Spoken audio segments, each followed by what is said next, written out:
ಪಶ್ಚಿಮ ಬಂಗಾಳದಲ್ಲಿ 200ಕ್ಕಿಂತ ಅಧಿಕ ಸ್ಥಾನಗಳನ್ನು ಬಿಜೆಪಿ ಗೆದ್ದಿದ್ರೂ ಮುಖ್ಯಮಂತ್ರಿ ಯಾರು ಎಂಬ ಬಗ್ಗೆ ಇಂದಿಗೂ ಗೊಂದಲ ಮುಂದುವರೆದಿದೆ.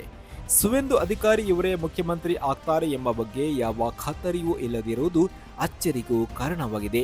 ಇವರ ಹೆಸರು ಮುಂಚೂಣಿಯಲ್ಲಿದ್ದರೂ ಕೂಡ ಇನ್ನೂ 4-5 ಹೆಸರುಗಳು ಚಾಲ್ತಿಯಲ್ಲಿ ಇರುವುದು ಸ್ವತಃ ಸುವೇಂದು ಅಧಿಕಾರಿ ಇವರಲ್ಲಿ ಬೇಸರ ಮೂಡಿಸಿದೆ.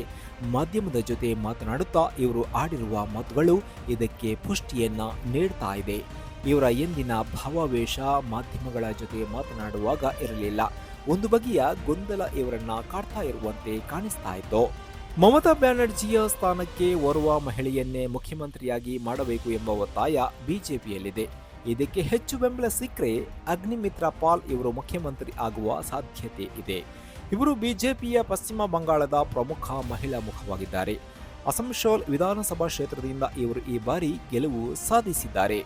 ಒಂದು ಕಡೆ ಮಹಿಳಾ ಮೀಸಲಾತಿಯ ಬಗ್ಗೆ ಬಿಜೆಪಿ ಮಾತನಾಡ್ತಾ ಇದೆ. ಲೋಕಸಭೆಯಲ್ಲಿ ಮಂಡಿಸಲಾದ ಮಹಿಳಾ ಮೀಸಲಾತಿ ಮಸೂದೆಗೆ ಕಾಂಗ್ರೆಸ್ ಅಡ್ಡಿಪಡಿಸಿದೆ ಎಂದು ಪ್ರತಿಭಟನೆ ನಡೆಸ್ತಾ ಇದೆ. ಅಲ್ಲದೆ ಪಶ್ಚಿಮ ಬಂಗಾಳದಲ್ಲಿ ನಿರ್ಗಮಿತ ಸಿಎಂ ಮಹಿಳೆಯಾಗಿದ್ದಾರೆ.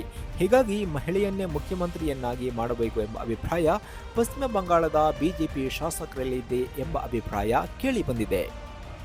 ಇನ್ನೊಂದು ಹೆಸರು ಸಮೀಕ್ ಭಟ್ಟಾಚಾರ್ಯ. ಇವರು ಪಶ್ಚಿಮ ಬಂಗಾಳ ಬಿಜೆಪಿ ಘಟಕದ ಈಗಿನ ಅಧ್ಯಕ್ಷರಾಗಿದ್ದಾರೆ.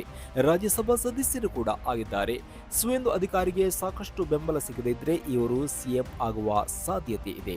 ಹಾಗೆಯೇ ಈ ಹಿಂದಿನ ರಾಜ್ಯಾಧ್ಯಕ್ಷರಾಗಿದ್ದ ದಿಲೀಪ್ ಘೋಷ್ ಮತ್ತು ಸುಕಾಂತ ಮಜುಮ್ದಾರ್ ಇವರಿಗೂ ಮುಖ್ಯಮಂತ್ರಿಯಾಗುವ ಚಾನ್ಸ್ ಇದೆ ಎಂದು ಹೇಳಲಾಗ್ತಾ ಇದೆ. ಇವರು ಏನಾದರೂ ಮುಂಚೂಣಿಗೆ ಬಂದರೆ ಸುವೇಂದು ಅಧಿಕಾರಿ ಹಿಂದಕ್ಕೆ ಸರಿಯಬೇಕಾಗುತ್ತೆ.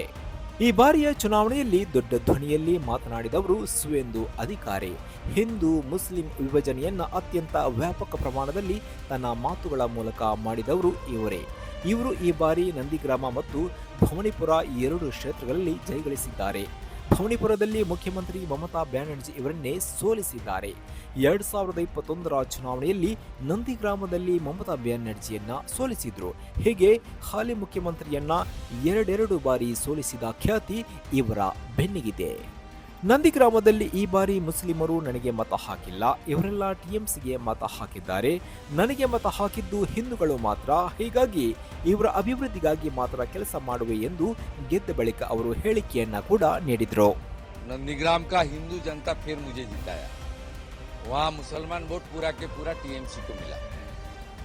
ये लोग बहुत कट्टरवादी, इसलिए मेरा मार्क ठीक है। मैं नंदीग्राम का हिंदू के लिए काम करूंगा।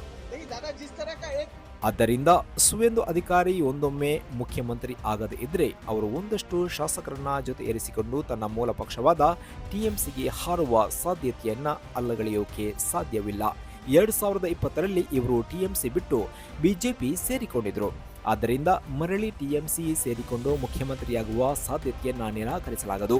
ಈ ಎಲ್ಲ ಸಾಧ್ಯತೆಯನ್ನ ಪರಿಗಣಿಸಿ ಬಿಜೆಪಿ ಇವರನ್ನೇ ಮುಖ್ಯಮಂತ್ರಿಯನ್ನಾಗಿ ಮಾಡುವ ಸಾಧ್ಯತೆ ಹೆಚ್ಚಿದೆ.